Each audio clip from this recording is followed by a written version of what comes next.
c'est pour prendre notre premier invité. Il s'agit de Monsieur Roger Mwamba. Je disais tantôt qu'il est activiste de la société civile. Avec lui, on va parler du rôle que doit jouer la société civile aux tenues de dialogue. Il est avec nous sur ce plateau. Bonsoir, Monsieur Mwamba. Bonsoir, madame. Bonsoir.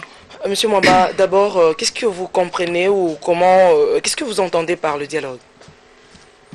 Merci beaucoup pour l'invitation, madame. Le dialogue, c'est une conversation entre l'homme autour d'une table, dans une famille ou dans une société. Donc, ils doivent dialoguer, n'est-ce pas, pour trouver une solution à un problème qui se pose.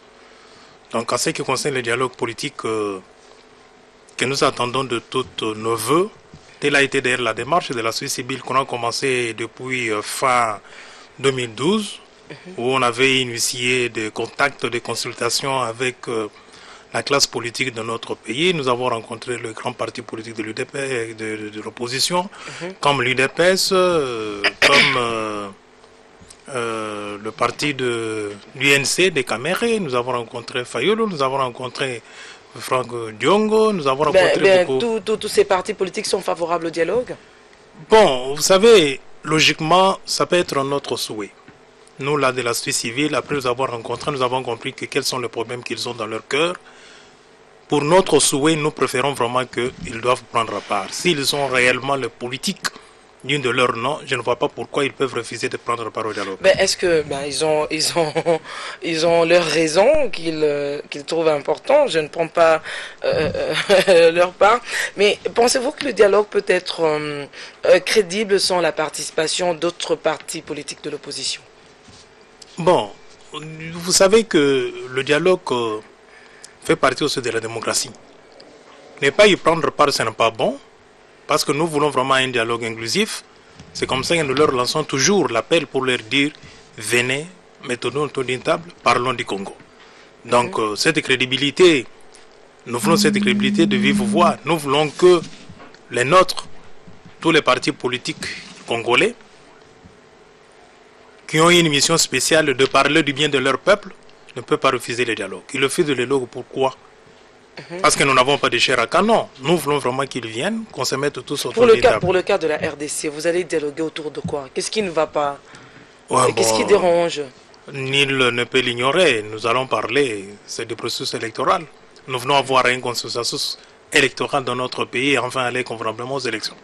Ben, que pensez-vous de la position de l'Église catholique qui prévient déjà et il n'est pas question de la transition et de ne pas toucher à la Constitution? Bon, écoutez, l'Église catholique, j'ai suivi ça comme tout le monde. C'est leur point de vue. Ils ont fait une étude, ils ont rendu ce qu'ils ont rendu comme déclaration. Mais écoutez un peu. Vous savez que lorsque la CENI avait proposé le calendrier électoral, il y a un temps, il y avait beaucoup de contraintes. Et ces contraintes-là, que ce sont même l'Église catholique que nous avons beaucoup du respect, ne les échappent pas. Ils savent bien ces contraintes-là. Je voulais prendre un exemple. Parlons aujourd'hui d'enrôlement de nouveaux majeurs. Aujourd'hui là. Je me rappelle dans le temps, je suivais à la télé le rapporteur Kalamba, qui avait parlé que rien que pour commander le matériel pouvant nous permettre d'enrôler de nouveaux majeurs, ça nous prenait 6 mois. Mais aujourd'hui là, nous sommes presque au mois, on est à la fin du mois de l'année, janvier jusqu'au mois de juin, ça c'est pour commander le matériel. Et juin jusqu'à 3 ou 4 mois, c'est pour former, pour introduire notre logiciel. Et vous trouvez vraiment que on peut organiser les choses dans ces timings. Mais il y a certains partis politiques qui pensent que le problème des élections, du processus électoral, c'est vraiment lié à la CENI. Voilà pourquoi est-ce que je prends l'exemple de la dynamique pour l'unité de l'opposition, demande une rencontre tripartite, CENI, partis politiques, pour qu'on règle tout ce problème. Et ça n'a rien à voir avec le gouvernement ou seulement la majorité au pouvoir. Écoutez, madame, je suis d'avis de ce que disent, comme vous venez de le dire, dynamique de l'opposition. Vous savez, reculons un peu. Lorsque nous avions M. Ngoï Mulunda, qui était le président de la CENI, toujours dans la même situation, Ngoï Mulunda avait dit non. Techniquement, on ne peut pas organiser des élections, il faut ajouter un timing. Mais sur le plan politique, on peut organiser les élections. Il a fait ce qui a été la volonté de politique. Il a organisé les élections. Mais quel a été le résultat? Quel a été le résultat? Ici, écoutez, dans notre pays, ce que nous voulons, c'est quoi? C'est de parler sur de bases, au lieu de parler des individus. Ce que je constate dans le chef, soit des gens de l'opposition, eux ne voient pas le pays et voient l'individu. Mais nous, là, nous lançons notre cri d'alarme pour qu'on parte sur de nouvelles bases. On a organisé l'élection en 2006. Vous connaissez qu'il y a eu la guerre dans notre ville ici. Il y a eu une petite guerre. À cause de cette guerre, il y a eu mort d'homme. En 2011, vous connaissez ce qui a été le résultat. Et nous tous, nous connaissons. Et maintenant, les élections de notre pays sont considérées maintenant comme étant deux armées qui s'attendent à s'affronter. Et pour éviter qu'il y ait cet affrontement-là, qu'il est mort d'homme... Mais alors que la Constitution est claire... Mais la Constitution est rédigée par l'homme. C'est l'homme congolais qui a rédigé la Constitution. C'est pas une parole d'évangile. Non, ce n'est pas une parole de l'évangile. La Constitution là prévoit en son sein là qu'on peut la retoucher. Mais selon vous, quels sont les thèmes qui préoccupent la société civile et que vous amèneriez au dialogue pour que ça soit soumis au débat? Non, écoutez, tout d'abord, par la définition, la société civile a été toujours pour la paix et pour la cohésion nationale. Vous comprenez? Nous voulons vraiment la paix dans notre pays. Nous voulons qu'il y ait des élections crédibles. Et lorsqu'on va élire le nôtre, qu'il bénéficie vraiment de la joie de notre peuple. Donc nous ne voulons pas des élections qui nous conjuguent ou bien qui nous amènent donc à mourir parce que nous ne voulons plus encore. Nous n'avons pas de chair à canon ici. Donc ce que nous amènerons, nous avons des matières. Je vous ai dit que nous avons consulté la classe politique, nous avons consulté la confession religieuse, nous avons des matières. 2 ans, nous avons des matières et c'est cette matière-là qu'on va amener. Bon, et il y en a plusieurs. On va souffrir, je ne suis pas mandaté pour ça. Oui. Alors nous jouerons notre rôle vraiment d'être l'église au milieu du village pour aider la majorité au pouvoir et notre opposition, vraiment de se mettre autour d'une table et qu'on se parle, qu'on trouve une solution. Voilà notre mission qu'on ira avec... Vous pensez qu'il faut aborder toutes les questions et même celles qui fâchent? Exactement. C'est ça le dialogue. Et que sera la suite? Non, mais dans une famille, quand on dialogue entre nous, nous allons trouver toujours une solution. Et la suite, c'est quoi? C'est aller aux élections. Libres, transparentes et apaisées. C'est ça ce que nous voulons aboutir. Nous ne voulons plus encore des élections. Vous pensez que ce qui sera adopté sera opposable à tous? Naturellement, j'ai dit oui. J'ai dit oui, puisqu'on ne peut pas prendre de décisions dans un dialogue pour que demain, cela ne soit pas d'exécution. Ça ne sera pas bien. Apparemment, la société civile est aussi divisée sur cette question du dialogue. On constate déjà les tiraillements. Bon, écoutez, la société civile, c'est de la vertu. Le dialogue, là, fait partie des éléments, des aspects de la société civile.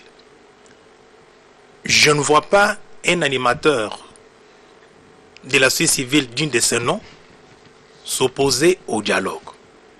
Bon, effectivement, il y a les gens qui ont des appréhensions d'une manière ou d'une autre, mais dans le cas d'espèce, madame journaliste, on doit s'opposer au dialogue. Pourquoi? Je ne cesse de dire que je félicite l'UDPS. Je félicite l'UDPS, je félicite tous les cadres de l'UDPS, et nous sentons, et nous remarquons, et nous constatons en eux la sagesse. Vous comprenez?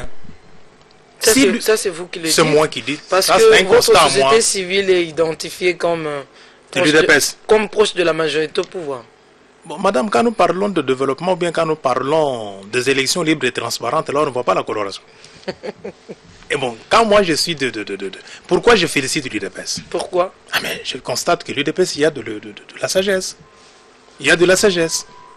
Il y a de la patience. Et vous sentez vraiment qu'on est en face d'un parti politique responsable, qui ne fait que respecter le slogan, ou bien qu'il fait que respecter la manière de vivre. Depuis qu'ils ont commencé, ils ont toujours dit que nous sommes un parti politique non violent. Vous voyez la médiation internationale pour la tenue de ce dialogue? Bon, écoutez, pour les uns les autres, la médiation internationale, vous savez, j'ai toujours dit que la communauté internationale elle a beaucoup de choses. Donc il faut se méfier de fond. Partout où ils sont passés, ils ont laissé ce que nous tous nous connaissons. La communauté internationale était en Libye, non? Qu'est-ce qui se passe en Libye? La communauté internationale était en Irak, qu'est-ce qui se passe là-bas? Aujourd'hui, il y a beaucoup d'immigrants qui se dirigent en Europe pour chercher quoi. Comprenez? Donc, pour nous, déjà à l'âge de 55 ans ou 54 ans, sur une mémoire de l'indépendance de notre pays, dire que nous ne pouvons pas régler le problème entre nous et nous voulons la médiation, bon, je ne sais pas le pourquoi les uns disent ça. Mais on peut parler parfois de facilitation. Ok, ça sera votre conclusion, à moins que vous ayez autre chose à ajouter. Oui, ce que nous voulons, c'est quoi? Nous voulons que le dialogue soit approprié par notre population. D'ailleurs, si vous me permettez, je pouvais parler même à Lingala. Oui, allez-y. Bon, tout ce qui était, Banamboga nyonso ba comprendre tina dialogue. Tout ça na posate que tout ça la kaba élection, na suka élection na bitumbe bima bande kuna biso ba kufa eza bongote. To singi to landa nzele ya dialogue to fanda na mesa moko po to solola to bongisa mboka na biso to ngenda na maponami na ndenge moko malamu. Voilà, Monsieur Mwamba, merci d'avoir répondu à notre invitation. Et je rappelle que vous êtes activiste de la société civile. Nous allons prendre une courte pause pour ensuite recevoir notre deuxième invité. Il s'agit de Maître Sylvain Mutombo. Il est conseiller juridique du président Étienne Tshisekedi. Avec lui, on va parler de l'ultimatum que l'UDPS a lancé au secrétaire général des Nations Unies pour qu'il choisisse un médiateur pour faciliter la tenue du dialogue inclusif tant attendu.